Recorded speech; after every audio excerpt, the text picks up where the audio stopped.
so much because they had really spiked. They're up over 200 a year, I think 200 2 years ago. We saw a drop in 2014 from, in 2013 there were 192.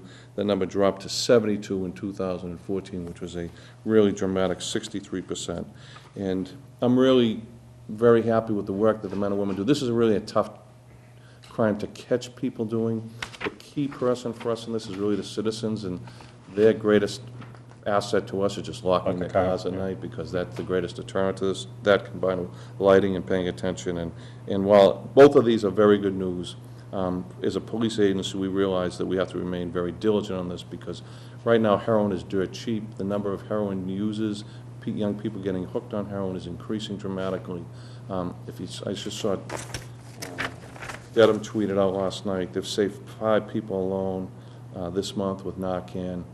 As the board knows, I reported the last time I was here, we had the death of a young man who overdosed behind Milton Food Mart just last month.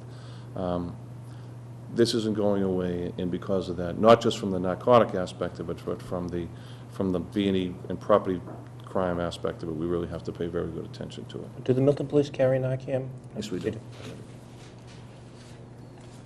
Narcotic offenses, they increased. The narcotic arrests increased in 2014 from 13 to 21, and as I said, this remains at a very dangerous level. I also want to say that our efforts in this area have to include more than arrests.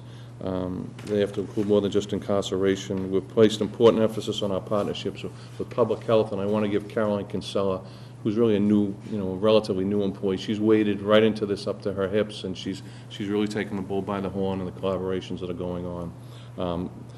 So our initiatives with public health, the schools, our places on the DA's, District Attorney Mike Morrissey's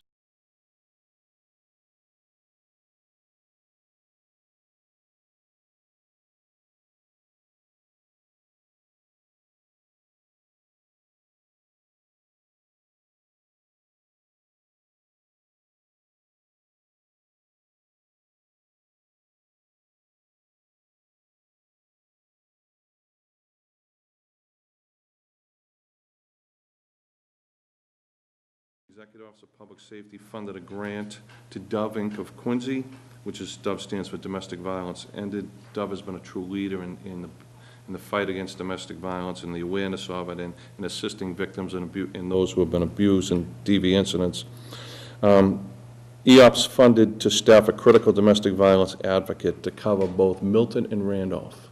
That person is paid for directly by them. There's no fiduciary between us. That EOPS pays the salary. We've set her up to run this operation in our station, so she actually runs her home base for both Randolph and Milton here. There was a lot of focus on the diversity of both our communities, and the person that we brought, a young girl, Kathleen LeConte, she's really dynamic, sharp kid. She's really doing a great job, and she takes this very serious, and she rolled up both sleeves and waded right in. And I really want to give a lot of credit to John King, Deputy Chief King, who spearheaded this. As you know, John spent a lot of time for this department, assigned to Quincy District Court. He's been involved for many years in DV cases and seen firsthand the real serious things that can happen in domestic violence incidents, and I thank John for taking the leadership in that. The next area that I touch base on is the BI Deaconess Milton. As all of you know, and I'm sure you've read in the press, that the Quincy Medical Center is closed effective the 1st of the year. While they are still running an emergency room, that brings a change to what is already a change of our local hospital. Milton Hospital is not the small community hospital that it was for years. The partnership with BI Deaconess, the expansion of the emergency room, the growing demands on patients with mental health issues, with narcotic and alcohol abuse issues. It brings us up to, we're about 600 calls, responses just to the emergency department between 2010 and 2013. And with the closing of Quincy, we know that that's not going to change. The good news is that the leadership team and the administration of BI Deaconess Milton has been excellent. We have a great working relationship. They were right up front. Timmy Fallon, who runs our EMS side, the same thing as far as kind of giving us a heads up on the issues that Quincy dealt with. If you spend any time in Quincy Center at all, and one of the things that Quincy PD was able to brief us with is, obviously, they have a higher homeless population, they have a higher drug population, a higher alcohol population. Many of those clients and patients find their way to that ER on a regular basis. Now, we're a good distance away, but their ambulances are going to be coming here between 8 and 10 times a day with patients that are coming directly from the city. It is pretty amazing that a city of that size is not going to have a hospital in it. And they did keep the emergency room the emergency room open, yes. For at least 8 periods. I've been told up to a year, and that's, I don't know how long that will be sustainable, because you need to admit the patients, it's the financial aspect of it. But this is definitely one of the, just as Curry has become its own little city within our community, Milton Hospital has developed into a regional mecca for the South Shore, and with that does bring a bigger workload for us. I guess it's Kearney that's actually running the Stewart, yeah. Stewart. Quincy. Quincy. So presumably they'd admit to Kearney, I believe, guess. Timmy had said to me that Kearney was very much, bring whatever you can to us. Mm-hmm. But in talking to the staff of BI Milton, I believe a lot of the doctors already brought their practices over here to Milton Hospital, both from Kearney and you can tell just to walk in there now on a daily basis. Milton Hospitals, especially in the emergency department, Yeah, it's a busy more place. crowded, yeah. They do plan to expand by 5 beds, which is a big thing for an emergency department to do. And they've brought on a private consultant who's giving them direction in how to also have this expansion deal with the number of mental health cases they're dealing with. Because I don't ever see them becoming an inpatient psych facility, but they, at least from our aspect, and some of our operations or our responses there have gone on for as long as 24 hours, because one of the difficulties on the mental health side is trying to find a patient in need a permanent bed in a mental health facility. So, but they've been very good, and they've actually been very good about absorbing some of these costs when it goes that long for us, and their understanding of that. I'm going to skip the next one, parking and traffic force. I'll come back to that one last. The next one that I'm going to touch base is school violence training, safety, and security. The Milton Public Schools, as well as our private establishments of learning, require ongoing attention, as you know. In addition to the officers that we have assigned just to the public schools, and the supervisor, Sergeant Richard, coordinates all the security training for all the schools in the town of Milton.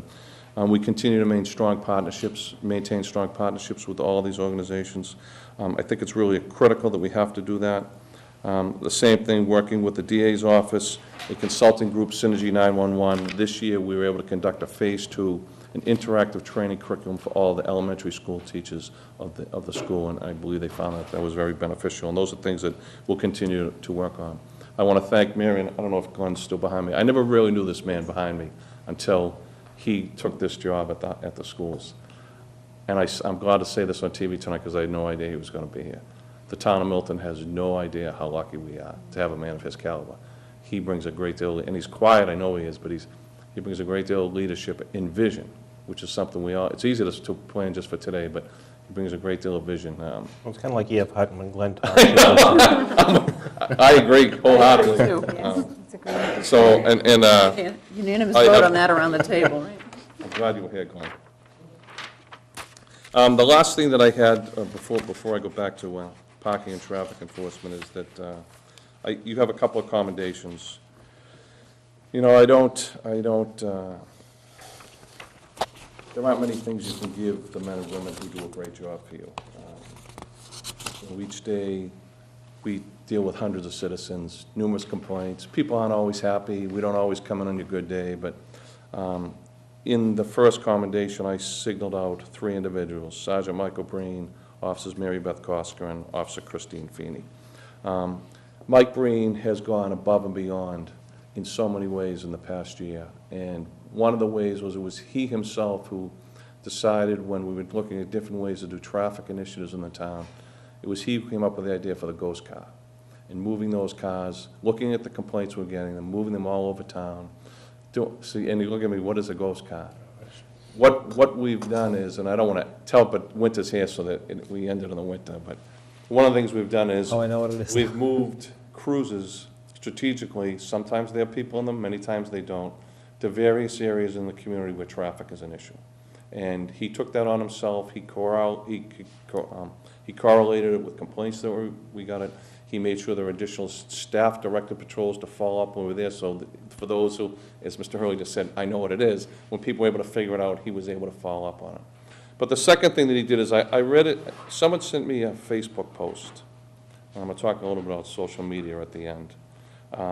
Someone sent me a Facebook post about a woman who was in distress who had lost her heat a few weeks ago. And somehow Sergeant Breen found out about this and the distress this woman was in that night. And he went so far above and beyond the call of duty to try and take care of this woman's needs. And he knows sometimes he can drive me crazy, but in many times he's willing to take that extra effort and go above and beyond. And with that, I wanted to signal him out. The same from Beth Koska and Christine Feeney. Beth Koska has the thankless job, and I mean the thankless job, of handling the daily operation of our service zone parking program and our hardship parking program. It is, as you all know, and each of you have gotten emails and seen some of the complicated issues we've had on both subjects. She handles that each and every day, and I can't thank her enough, as well as both her and Christine, of all the women that work in the building. And as I say, there are a lot. Her husband is also a police officer, Liam. She's very quiet. She's the type of person who just in her own special way has this unique way of being able to do things each and every day for people, take care of things that are directed to her to handle, and never look for anything of it. And she's probably in shock that I'm even sitting here bringing this up tonight. But in this case, I really want to signal out for commendation the three of them, Sergeant Mike Breen, Beth Koska, and Christine Feeney, and you have copies of the commendations which will become part of their permanent files. The last one is one that another member of the department, but in a different way, is a commendation for our Animal Control Officer, Nancy Bassani. And I talked a little bit today about this position with Anne Marie. You know, being a policeman, we know we're going to get bumped and bruised, and it has its hazards that come with us. But I can't tell you the things that this woman does. And Mr. Hurley, as you know, your daughter's been involved with the Animal League. Nancy is a one-person operation, just rolls up her sleeves and goes out and deals with everything from a dog who's dying to a deer who's struck to getting a skunk out of a house that might spray her twice in the face, and she goes right back in there again each and every day. She works in a facility that is, we all know collectively because we understand it, is a pup tent made out of wood, I guess, with trying to care and maintain for these animals, but she has a thankless job. And the funny thing is, for those of you who were here, and I think Mr. Hurley may be the only one here who was, when she was appointed, she tried and worked so hard to get that job, and she wanted it for so long, and she has been everything and then some since she's got that. So with that, we wanted to single her out as well. I can tell you that Nancy Bassani, you did mention my daughter was at the animal shelter at same time. Nancy wasn't the animal control officer then, but just had such a positive impact on her life as a young teenager growing up that she became a true friend to her. So I can see why, because she's very much is that, and as I say, then some. I go up there just for a 10-minute visit, and I have a headache just being in. I mean, I mean, if you look at what they did, just on that, the dog was 400-something days. They kept that dog alive, trying to find a home for it. I mean, you can't write that in words. You can't pay them enough money to do that. And I'm sure there are those who aren't happy with her and those who don't like getting tickets or have to license their dogs and things like that. And that's part of the order maintenance of what we do. But she does it with respect and fairness to people, and I give her a lot of credit for that. So the last thing that I want to touch about is specific to a complaint which was brought here to you by a resident at Citizen Speak last week. You know, with the resources of the additional officers that we've gotten this year, with additional monies, we've placed significant effort on parking and traffic, which is already a main part of what we do every year. Directed patrols and traffic enforcement and radar patrols, which were only about 150 in 2013, increased to 411 in 2014. As I said, traffic and parking remain a very important part of our mission. It's something that requires daily and hourly effort on our part. But on an important note, I wanted to take a moment to talk about just our efforts in East Milton during the month of December. As we know, December is the Christmas shopping month. It's when the East Milton Square area, the neighborhood, which, as we know, is with the ongoing, just the pressures we're dealing with the proposal for the new restaurant on the square. It's something that really is very high on the people who live there. So in the month of December, we had an additional 78 hours of overtime that was directed specifically to East Milton, walking beats on Saturdays, having people there on weekends, nights, youth car patrols to Andrews and Crane Park, because there had been some complaints during the spring of kids there. We did that continuously. These traffic patrols focused on stop sign violations. They targeted streets like Church Street, Bassett Street, Howe Street, Wood Street, and others. And these efforts were in addition to the regular sector cars which were assigned there on a shift basis. The parking citations for the month were 190, which is a lot considering it's Christmas and you're trying to be somewhat, our officers hear every story in the winter. They're coming up with gifts and presents and this, and as you know, if you park in the Fruit Center security is very, very aggressive about not using their lot to shop in other stores. There's a real balance there for our officers. Directed patrols for this neighborhood, just for the month of December, what was referred to as east of 93 was 60. 60 directed patrols took place just in that month alone. In addition to this endeavor, we also targeted traffic enforcement on main thoroughfares such as 138, Route 20, Brook Road, Randolph Ave, Pleasant Street, Edge Hill, and many others, because, as you and I both know, the traffic is really a significant thing in this town. You know, it's easy to come in and complain. I've never in my life ever come in and complained about a resident. I've always listened. I may not always want to hear it, but I do hear it. The other night I went to a seminar at the Pierce School, the night that it was 6 degrees, for middle school parents who wanted to come out and talk about just the issues, contemporary public safety issues that their kids are being faced with today as they enter that new age in education where they're farther away from their parents and more on their own. And when I went there, I thought to myself, you know, how many people will be here? And I walked in and it was packed. You couldn't even get in the room. There were so many people there. And I was very humbled and honored that they wanted to listen to what I might have to say, because I'm a parent just like many of us are. I don't know all the answers. I have a 30-year-old and a 10-year-old. I did a lot of things wrong. I guess I did a couple things right, and we'll see. Well, Pauline will make sure that with the 10-year-old Molly that I do more right. But one of the things that they asked me for was, like, what did I think we should look for? What was I looking for from them? And I said to them, well, I guess I'm looking for two things. One of them is leadership. And leadership is something where I guess we probably starve for a little bit in society. But leadership in the kitchen, in the living room, with parents, with the teachers, with our elected officials, the leadership that exists in this room. It's easy to criticize and come in and complain and look to have an issue dealt with here, but they don't realize the leadership and the amount of hours that each of you give. All the committees, all the department heads. Leadership in the area of faith. You don't have to look beyond the 6 o'clock news tonight to see the crisis in the world and the challenges that we face every day. 40 people on a train in D.C. yesterday just totally encompassed by smoke, and a 61-year-old woman dies, and no one can understand why.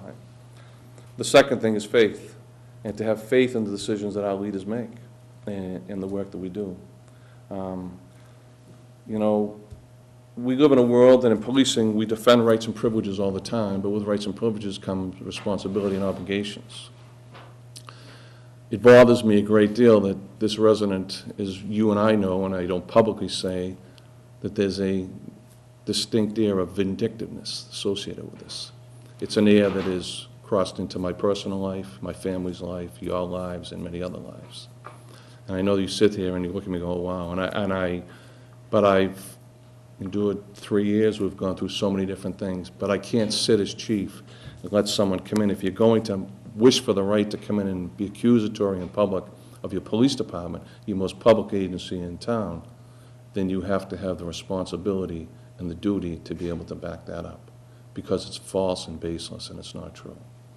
You know, I think about the good things in this community. You know, people don't always recognize the things that people don't. They don't see the real hardships that the people who work in this community deal with. A guy like Phil Zorn, who just chopped his arm off, or the 14-year-old boy who stood there and saved his life. They don't see that. it's easy to point a finger and criticize, but that's not always the way it is. So last week, and I thought about this, and I don't lose sleep very often, but I didn't sleep last night just thinking about this. And last week, as Anne Marie knows, I went to the funeral in New York City for the second officer, and it was a pretty amazing thing to see. But before I left there, I heard a story from a Jesuit priest, and it absolutely, and I don't usually tell stories, but it so fits into everything that goes on in this room, amongst the three of you, amongst our government, amongst everything in our police department. And the story was about a Jesuit priest from Boston who was taking a sabbatical to a retreat in Connecticut. This was just about a month ago. And it's a place that he goes ever to kind of regather himself, refuel his engine. So as he was driving there and he was getting off the exit on 95, there was a sign to the place he was going, and it said, "Look for the goodness." And he kept driving, and each sign going to this place that he'd been to before, there was also a second sign that said, "Look for the goodness." When he got to the front driveway and he pulled in with the sign to the retreat, it also said, "Look for the goodness." And when he walked up the stairs to the front door was another sign that said, "Look for the goodness." So he checked into his room, and he was upstairs, and as he was looking out his window and it was on the ocean at the beach, he saw that the beach was crowded with all these young kids, and they were making all kinds of noise, and they were being loud, and they were running around. He thought to himself, this is my weekly retreat, and I'm coming down here, and I'm going to deal with the young kids running all over the beach. So he said, well, I'm going to go file a complaint. So as he went downstairs, the woman who runs the place was greeting some of the other people who were checking in, and before he could voice his complaint, she looked at him and she said, "Father, I'm sorry." She said, "You know, sometimes we've got local groups come in here and use our beach and use our facility, and today our beach, as you can see, is full of young kids." He says, "These children are from Sandy Hook Elementary School. They're celebrating the 1 year, or they're commemorating the 1 year of what took place in their school a year ago." And this priest, he was doubled over and began to cry because he thought to himself, here I was looking for the goodness, and it was in front of me all along. So to the people who want to try and attack the police department or think that we're not using their tax dollars to their best benefit, I tell you, I look for the goodness, and I hope they do sometimes. So with that, I thank you for giving me this time tonight. Thank you, Chief. Your contract. Any I didn't mean for to the chief, stun you. anyone tonight? Um, Comments or questions on the report, or? No, I think the only question I did want to ask, because there was one thing said last week, and maybe you can just I kind of... haven't watched it, so I don't, go ahead. I'll Okay, well, listen. and it's not with traffic enforcement, it was with the crossing guard issue. Yeah, could you just bring us up to date with what the crossing guard issue is in East Milton? Glenn and I have talked about this regularly. I do not believe, and Glenn can reiterate, I do not believe we have any walkers that walk from East Milton to either the Collycott or Cunningham at this time. And I believe according to the crossing guard that we have in the square is for St. Agatha's. That's a Okay. St. Agatha's crossing. I do know that this issue surfaced because there's a school issue, and Glenn can chime in, where buses from East Milton are getting a reduced rate for some number of years. It used to be a shuttle bus. That shuttle bus has been gone for years, and now they're going to a regular. Next year, you can tell me where I go, I believe in September 15, the fee for being bused from East Milton will be the same as anywhere else in town. Okay. If, I will say this too, if that becomes, I mean, we've never had any child hit by a car. We've never had to think that I or any member of this police department want to sit here and let anything dangerous. We can't prevent anything, as you know. I mean, hazards and They happen, yeah. accidents happen in life. But to think that we would sit and let children cross through the square, as you know, I spent an hour there today with Bill Clark walking in the pouring rain. We've watched this intently. We are on the brink, and I applaud each of you for what you've given to this. We're on the brink of really making some great improvements to the square. But if that were the case, we'll figure out a crossing guard to get that. And both Glenn and the superintendent have already talked about this, but I don't know what was said. I know that my phone lit up, I got texts. I know that there was a remark made about officers being taken off of patrol duty and put on Facebook assignment, which is the most ludicrous thing I've ever heard in my life. We use Facebook as a way to interact with the community. So in any aspect, be it a crossing, be it speed, wherever we can address it, we will do that. You know that. I don't think that any of you or any boards prior to you have come with any issues to us. If you bring it to us, we're going to investigate it. If we can make a change, we will.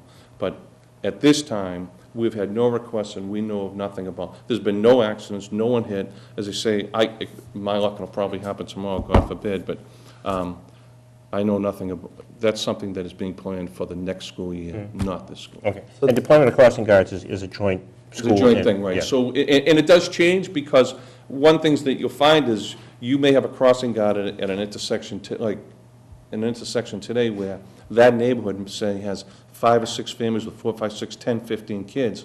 And then all of a sudden, 8 years later, we had a couple of crossings where crossing guards had no kids. And, you want to Things deploy them change over accordingly. So, that's what we try to do. And the crossing guards, we try to put at the most critical choke points for crossing individuals. Okay. Does that answer that question, Ari? Do you have a question? I was just saying, so the price of the bus is the same this year, Am I or right? has it gone up? Glenn, It may have changed since I've last talked to Glenn, so I don't. do I come up, Glenn? Just so we can hear you. I should have run away. I don't know why you were staying.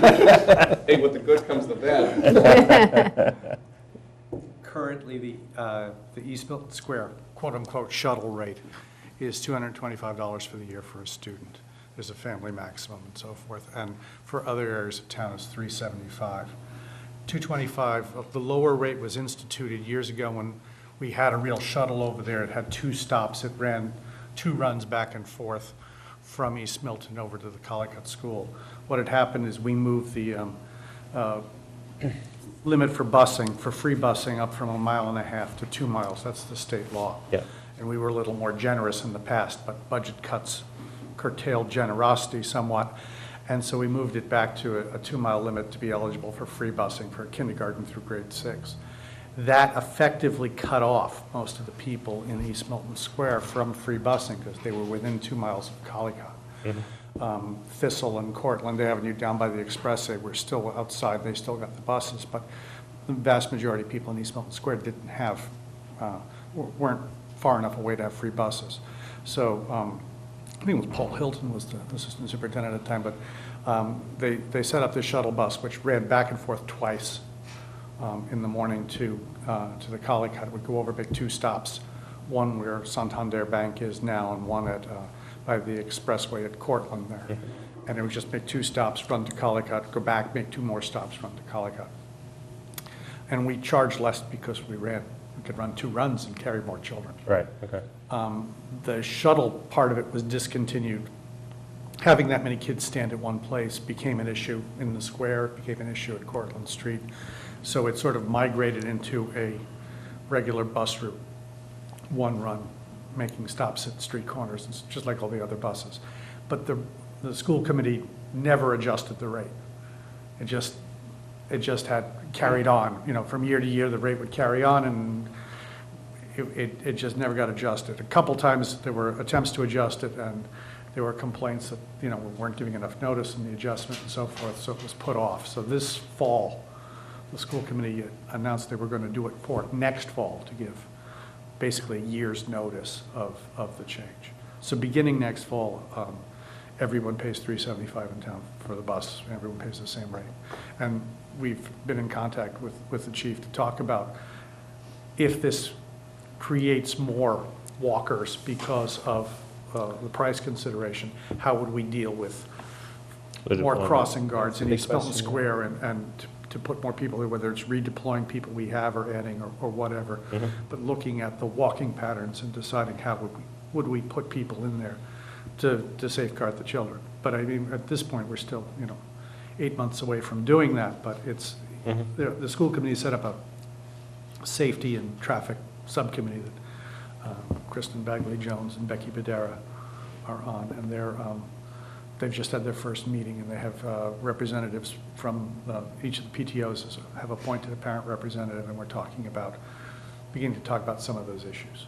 And I suppose the problem with East Milton, too, you can't have crossing guards every place in East Milton. I mean, there's so many places that you can cross that are obviously, they're all dangerous. But Yeah, I'm anxious to see, too, when we do make the changes, how we're efficient that way as well. because I'm still not too happy with some of these way it's set up crossing-wise, and I think we can probably do a better job about that. And we may be able to, like the crossing guard at Carrigan's Corner at the Pierce Middle, she does 2 schools. She services both the Glover, that's a double crossing. She does the Glover, and she does the Pierce. She does them both. She just moves them from one intersection to the other. So we may be able to do that, where we make one significant crossing that's for both schools, but we Yep. want to do it obviously in the safest way we can.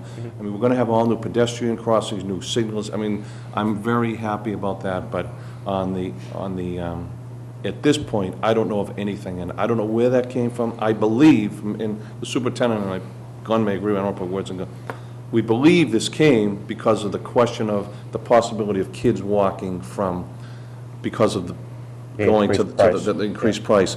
There was never a hazard, there was never a danger, and the thought that we're going to sit back and go, okay, it just doesn't happen. I mean, the one thing that I think you gather from me is that we value the sanctity of human life, whether they're 6 months old or 86 years old, from our seniors to our most young.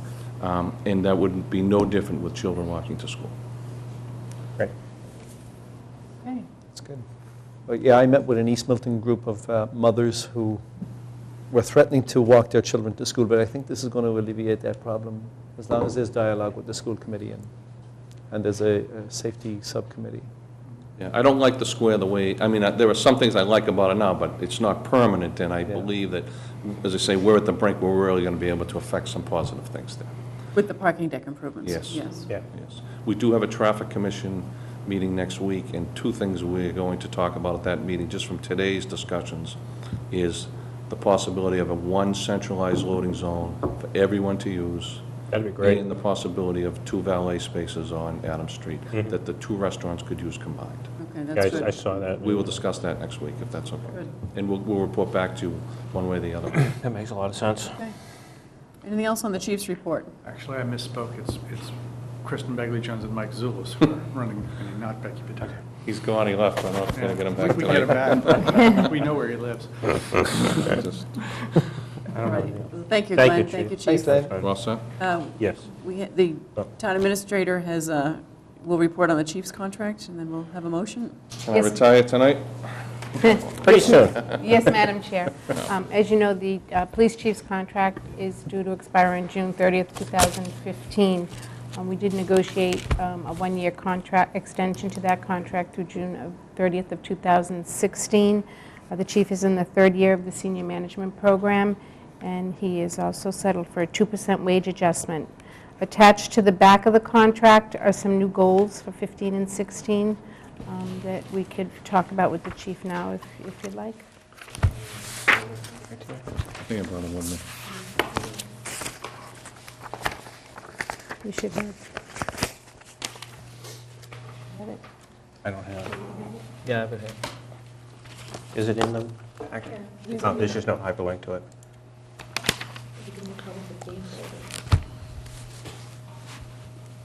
Chief, I'll raise Tom's favorite question so he doesn't have to. Bicycle patrols in East Milton. Yes. Thank you.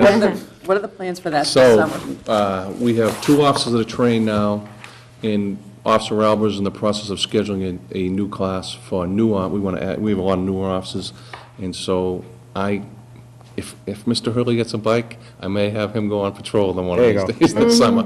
One of the big topics, I didn't put it in this one, and I know there was an article the other day about Into the Woods, I think it was on My Town Matters. We talked a great deal about the Cunningham Park area, the crater there, and what is the draw there, some of the frustration that we have from the policing, and that it's been reported public in the past, parents who actually bring and drop their kids off there, and the hazards associated with it. But bike patrols, we do believe, will be effective in one of that, as well as in East Milton, the other business Well, districts. especially when you put them in the business district, especially in the summer when there's kids around there, they get to interact with the Absolutely. police officers much, in a healthy way. As you know, I'm a proponent of that, good, so. Yeah. But if you have a bike, we may have a night where it's your patrol. Okay.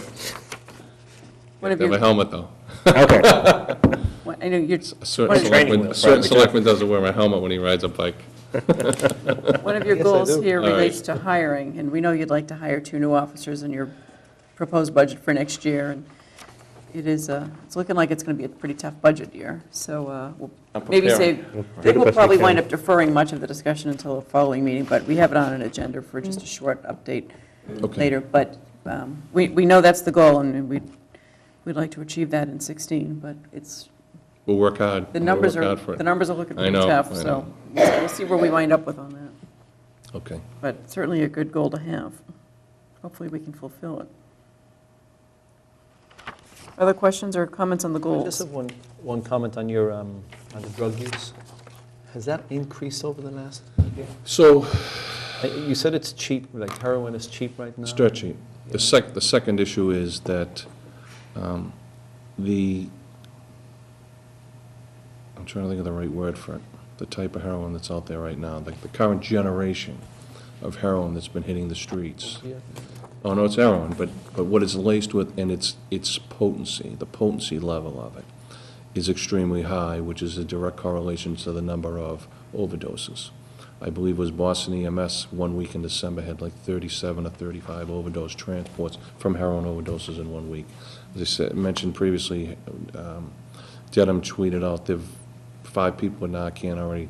One of the dangers too that I don't know if I wrote it, but I said it in discussion yesterday in a meeting, is that some of the detectives report that some addicts know now, because we have Narcan, that they're not as cautious because they think if they do overdose that we'll come there quickly. Because if you've ever seen it used, it's unbelievable. It's like you go from a state of total unconscious, bordering death, and the next thing is sitting up and talking to you. That's not always, there's a timing thing, it's really critical. It's similar to, like, as you saw, we witnessed in this room, a cardiac arrest, just how fragile life can be. But when the governor tells you, and I believe Mayor Koch recently just had a similar address before his city council just this past week, because Quincy really has a big issue. I will tell you that I sat with a parent on Thanksgiving night of 2 girls in this town. And she's just like us. Just raised her 2 children, and one of them got hooked on heroin. And the funny thing is, and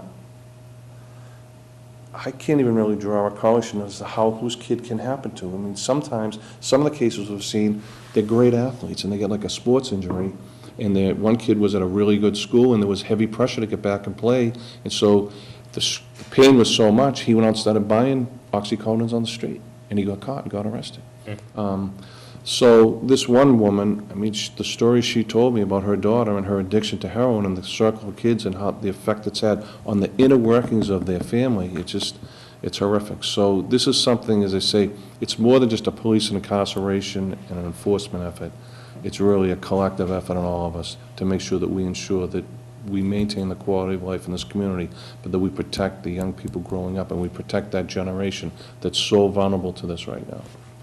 And I think the one thing, I mean, it certainly goes beyond anything the police can do, but just idle hands kind of thing. You know, there's just Absolutely, no yeah. place for the kids to go in this town anymore. That, you know, for, you know, at night, a drop-in center.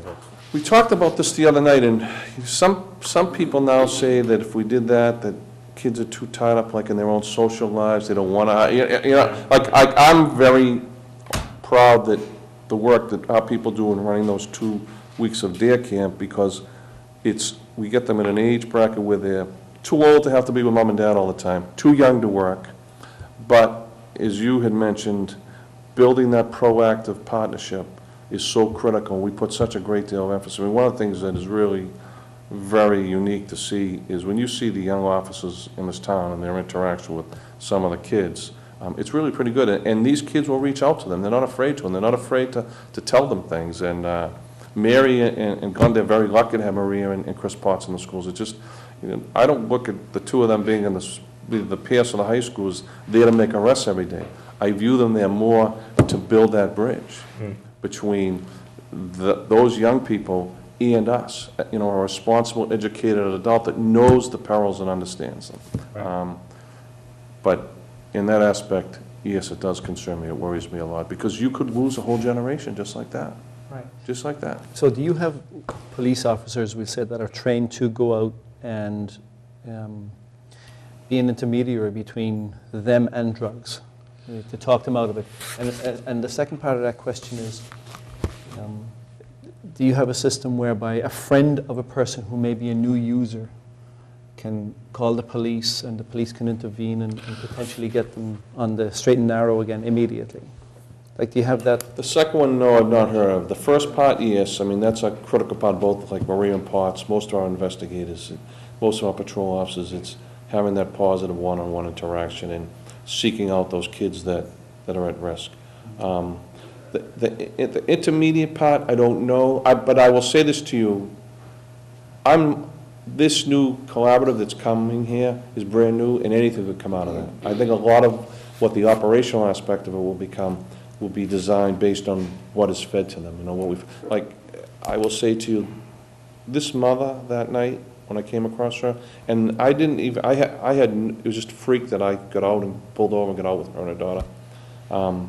Just something didn't seem right, and they were having a significant argument, and I just could see something in this mother's eyes. I don't know what it is, but I put the door on, and I took the mud of the back out of the car, and I said, you know, like, what's the real story? And she just let it go, and I was like, you can't but have your heart go out to someone, because I've had parents come into my office in the station who've spent every dime of their savings, put their businesses in jeopardy trying to rehab these kids at $14,000, $15,000 a week, and the kids come right back. I mean, you might remember the case, we had a case, I think it was 3 years ago, of a young kid from Milton who went out, he rehabbed, he got home, he was only home 8 hours, his mother found him overdosed on the couch that night. So it's that type of draw. Anyone who understands opiate use or opiate draw or opiate addiction, particularly heroin addiction, once you put that needle in your arm, you've really gone into an area that you've placed your life in jeopardy.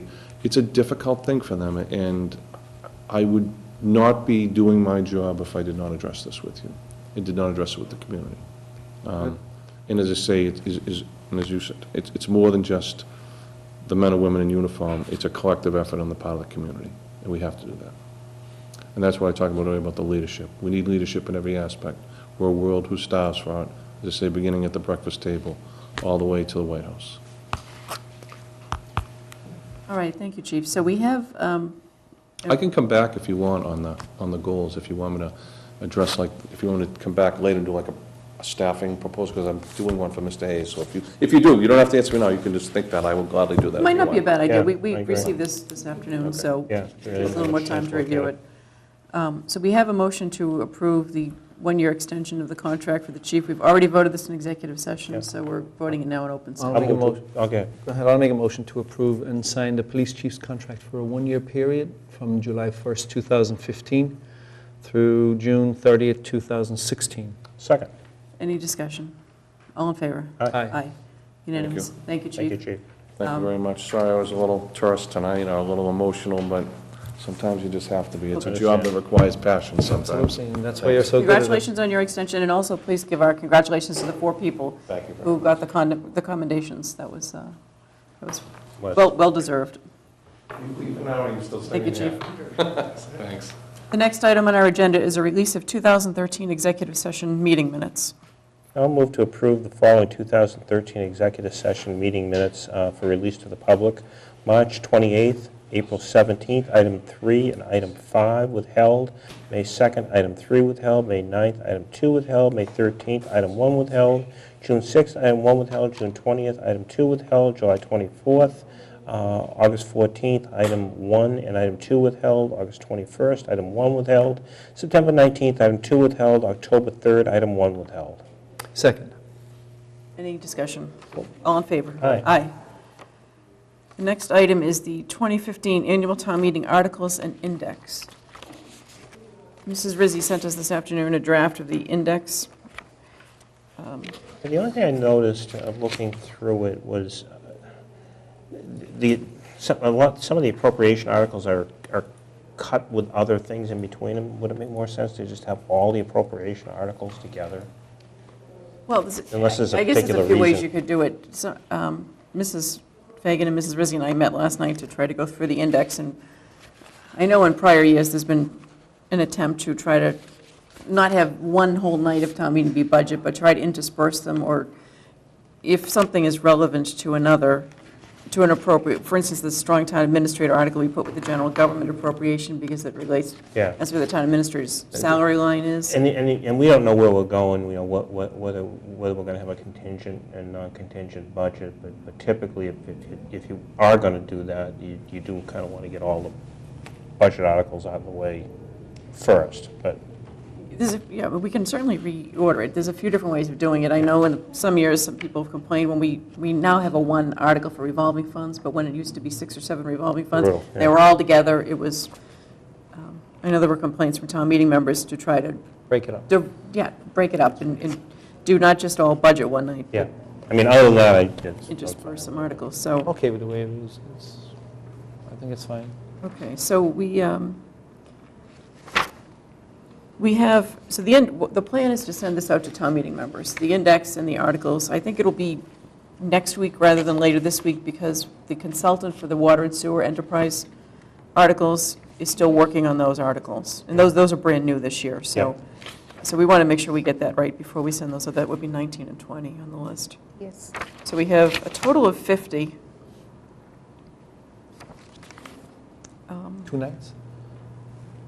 Here's what it's tonight's, a couple of citizens petitions and some articles that may generate some real discussion. We talked about the articles last week, but I wanted to just bring up tonight a couple of them. One is, we had the discussion last night about the town administrator article. I thought it was a really good discussion was. with the government Very study good. committee. And we had the representative from the MMA, Charlie Costello. We're getting a thank you letter together. Mrs. Rizzi's drafting that so that we can send him a thank you for spending the time with us and sharing his thoughts. He had some good experience in different models, but we talked about the role of the board in this town administrator in hiring and in some personnel decisions and other items. We started with a draft from the government study committee based on the Brookline model. We sent it back to them with some changes based on the data model, which was a little bit more aggressive because it would transfer to the town administrator even more authority.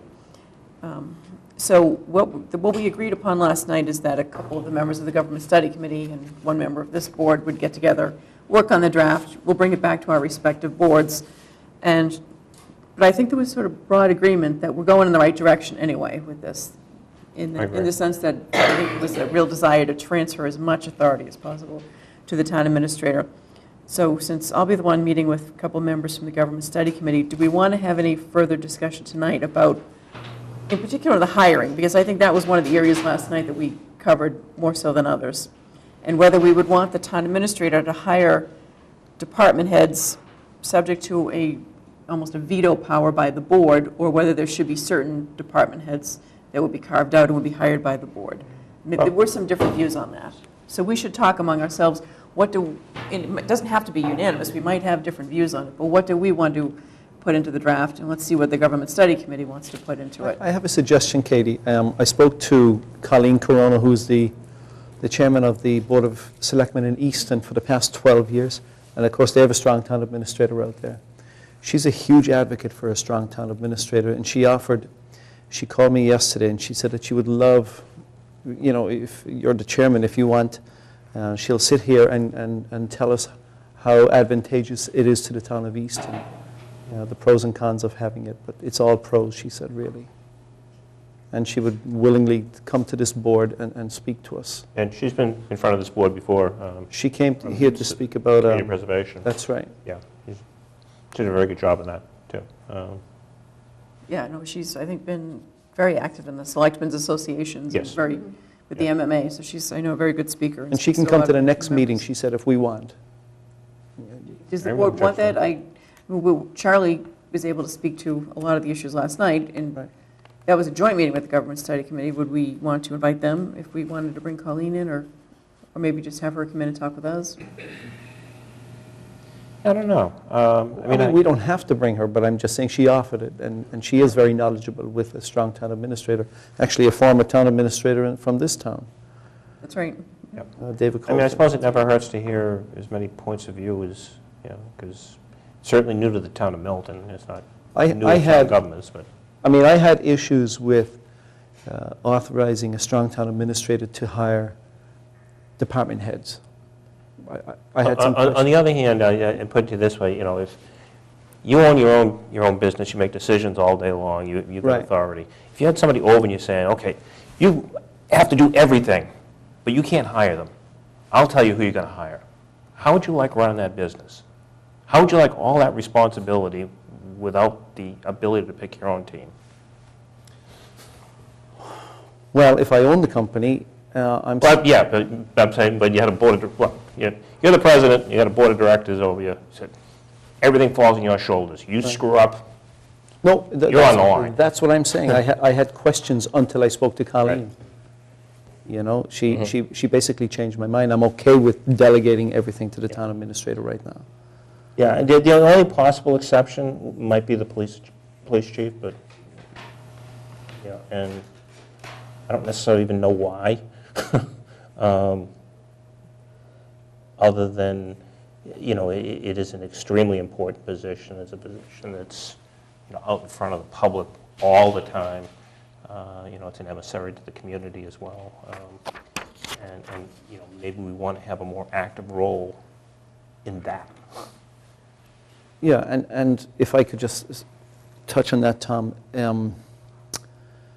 a question that I was asking myself. So if Maria is probably going to be retiring in the next number of years, three or 4 years, whatever, and we're going to have a new town administrator again. Are we going to rely on this person to come in and hire everybody? Are we going to trust this new town administrator to hire a police chief and a potential, a fire chief? I'm not saying we're getting rid of them, but we're like Well, they won't all be up at the same time, so probably... They all have contracts. Whoever it is understood. would probably hire some of the department heads, but other department heads would be continuing on in their role. So I think it would be a mix. But the draft that we presented back to the Government Study Committee has a provision that would allow the town administrator not just to recommend department heads to the selectmen for approval, which was in the draft that we received from that committee, but this is closer to what their initial draft was 2 years ago, which was it would give the town administrator the power to make the appointment, but it says there'd be a 15-day period in which the board, by a majority vote, could vote to reject the appointment. So then are we giving the person authority or not? So, well, we are. I mean, this is language from a strong town administrator article, Yeah. and it's probably rare that there's going to be a vote to reject the department head, but it's certainly a lot stronger than what was presented to us, It which wouldn't be was... an affirmation, it would be the right to, I guess you could affirm, but you wouldn't have to affirm. You wouldn't have to. You wouldn't. You'd need a If the majority 15 vote days to or whatever period of time overrule. expired, then it's automatically... Is that for hiring approved. or for? Hiring. So the draft that was presented to us for review, and Yeah. I think the Government Study Committee thought that we might not be as favorably inclined towards a stronger town administrator.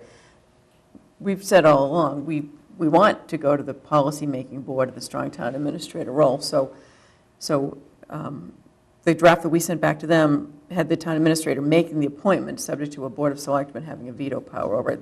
You could even take that out if you wanted to. That's in the DETA model, and that's in some other towns' models. But it's stronger than just having the town administrator making a recommendation to the board, and then the board voting yes or no, and if it's no, then the town administrator comes back, recommends somebody else, and there's another vote, which was the Brookline model that the Government Study Committee used.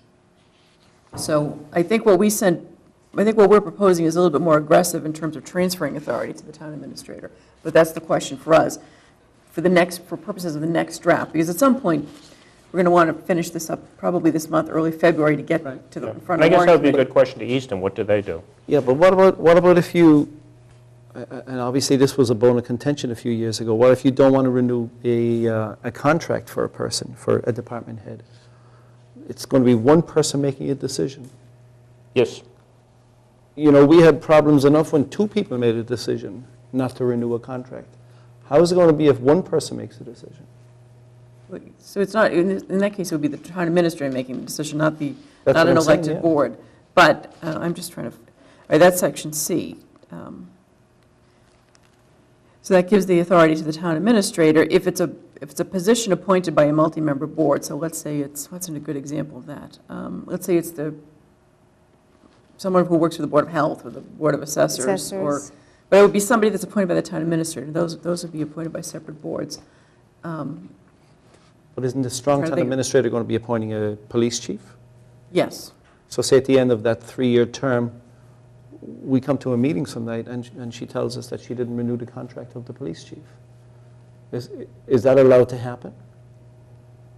Well, under the Dedham draft it is, but, Yes, and- but that's why it's, so this, we're going to want to continue to have these conversations Right. among ourselves and with the government study. So if you think, if a majority of the board thinks there should be a change in that, Well, I'm just we saying, should there's discuss. talk about going from 3 selectmen to 5 selectmen to stop to stop those kind of votes. Yet we're allowing one person to make that vote in this new article. Yeah, you struggle with it again, if we're, and granted, corporate America and municipal America are different things, Yeah. but certainly for corporate America, the board of directors, I guess could overrule the CEO, but generally doesn't. I mean, it's generally the CEO's call. because, again, you want the town administrator to be the day-to-day manager of the town and take the board out of the day-to-day management function and have the board, whether it's 5 or 3 members, we can get into that, but the 5 members is recommended if there is a strong town administrator. I think everything, the research shows and what Charlie Cristello said the other night and what Zach Blake told us from the DOR when he was out here, the 5-member board is preferable with a strong town administrator because it creates greater stability and there's usually greater longevity in the board to begin with, but it creates greater stability for management because you don't want the most recent election to result in a termination of the town administrator. That's one of the reasons but whether it's the 5 or the 3-member board, put that issue aside. The strong town administrator, which I think is the most important thing that we have to do first. We can get to the other issues afterwards, but if we don't get the strong town administrator, if we go to the 5-member board, then I think then that's a huge workload on the town administrator. So we've got to do the strong town administrator first. But having been on we've all probably been on other boards. If you're on the board, the function isn't to be at town hall every day anymore or to be at meetings every week. The idea is to just be at the regular board meeting where the focus is more on policy and the town administrator is doing the hiring, signing the contracts, doing the collective bargaining. Inri already does a lot of the collective bargaining negotiations, but it comes to the board for a vote. So I like a lot of what's in the Dedham model. I'm certainly open to talking more about it if we want to ask Colleen her thoughts on maybe some of these specific provisions. I think that's it just gets another point of view, so I have no problem with that. I think that is a good idea. We could certainly, especially If those she's willing specific to- ones. Yeah, if she's willing to come up and, She I is know willing, she's very yeah. busy, but if she's willing to come in and join us, I'm happy to hear She's from not her. very busy. She's a... I think she's pretty busy. And it's going to be a big change for the Board of Selectmen. I mean, going from, approving contracts to the much broader concept of policy statements and determining a future and goals for the town are, certainly things that we should be concentrating on, that we don't as much right now because, you can see how long these meetings go and, Well, because you have to, because the board is a vote of the board is required Right. on a lot of things that Exactly. the town administrator just doesn't have the Right. authorization to do. And as we said last night, we've already delegated some duties to the town administrator. We had a much longer list at the beginning, and town council said, no, can't do that under the current form of government, can't do that, can't do that. So we had to cut that list way back. But even things like the conduit hearings for NSTAR, there's not that many of them, but still, it takes time on the agenda occasionally. We'd like to delegate that. Right now, we can't. If we go to the stronger town administrator, we think we can. Right. But we want to look at the direction of the town, from fiscal matters to other policy matters, Right. and that's the feedback we're going to get from the strong. Here are my thoughts, here are my ideas, and in terms of you give me my marching orders, and this is what you want done, and here's how I plan to accomplish it. And I think it makes for a much stronger total effort. I think overall, it clearly will be a more efficient method of governing. And that's exactly what I'm hearing back from Easton, is that, when they went to a 5-member board and a strong town administrator, they went from 3.5-hour meetings to 1.5-hour meetings, and they were much more effective and productive. So, yeah, I think it would be wise if we brought her in Okay. just to get her opinion, if you're okay with that. Yeah, I'm happy to have her come in if she wants to come into the next meeting. We should do it soon, because Will you contact her? we need to try to get this to the warrant committee soon. So my thought would be that I don't think we would need to exempt the police chief position from this, that the town administrator should do the hiring of all the department heads. Obviously, it's an important public safety position, but under the DETA model, if we were to use that, You got the your board would 15 still days. have the right to And you can reject the affirm, appointment. or we could decide to affirm, Could too. affirm the appointment, yeah. So there is still that authority granted or left with the board, I guess, is the right term. But budgeting was another thing we talked about last night, and it's been one of Tom's goals for a long time, to try to transfer some of the budgetary functions, presenting the budget, formulating a town-wide budget, even though there are other independent elected boards, but try to start the budget process with the town management, present it to the warrant committee, rather than, I think you said last night, taking 40 budgets and throwing them all at the warrant committee and saying, figure it out. And that's typically how it's been done. But the idea is to try to, at least recently, maybe many years ago it was different, but in recent years, that's how it's been done. But the idea is to try to for the board to appoint a strong town administrator and let that administrator hire people, be responsible for the finances of the town, again, with the caveat that we have a fragmented system. And we have elected boards or elected officials who have control over other financial matters in town. So we don't have that accountability to the town administrator on Right. all of the financial aspects. So those issues And all that still being have said, I to think we want to make it clear, too, that, we talk about all these responsibilities, and people are, well, how can one person do all that? Well, one person is not supposed to do all. One person is supposed to learn how to delegate all that. Right, Work with others. yeah. And maybe staffing issues need to be reexamined then at that point. And that question came up last night. But obviously, the town accountant would be reporting up, as she does now, to the town administrator. And, there could be other changes that are made in the financial structure of the town. So in terms of me sitting down with, I think it's Leroy Walker and Mary McNamara, do you want to wait until we talk with Colleen, or do we at least have a sense that on the hiring, is the majority of the board inclined one way or the other way? Because I think we may try to set something up in the next few days to at least have initial crack at this draft and see what we come up with, I'm fine with the way that we spoke about, yeah. I think I am, too. And like I Yeah. said, without carving out the police chief. without covering, yeah. Okay. Yeah. Okay. Anything else in the draft we should talk about tonight? We'll come back for further discussion after Yeah, none I can think of. we have the meeting.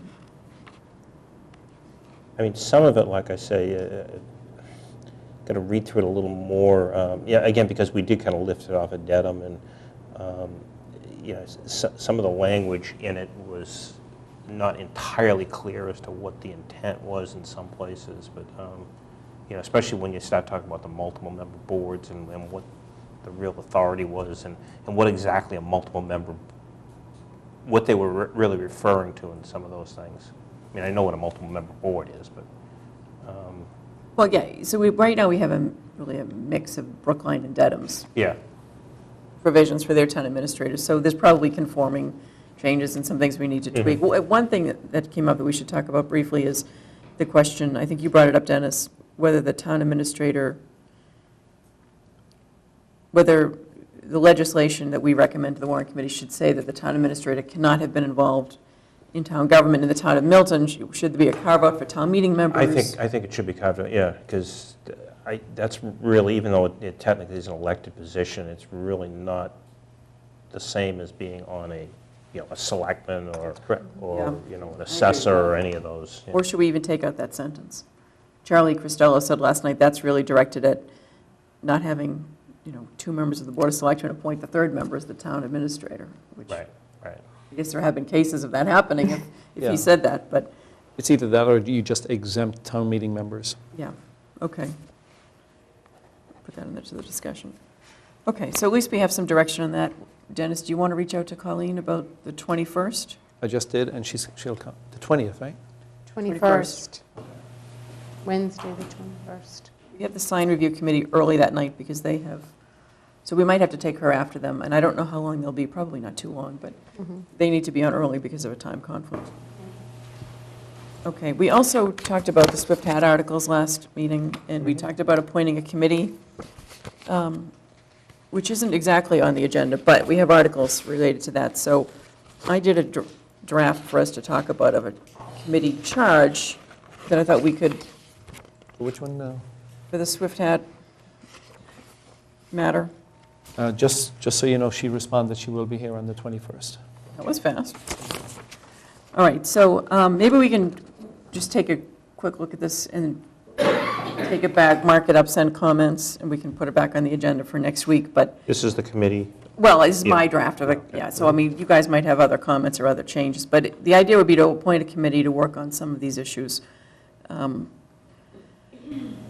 Such as, and I think we need to figure out what the committee would be focused on, whether it's exploring options for preservation and reuse. Obviously, the building right now is on privately owned property. And, but we have an owner who would like to make a gift of it to the town, and we need to figure out a lot of issues in order to know whether those articles can continue to go forward.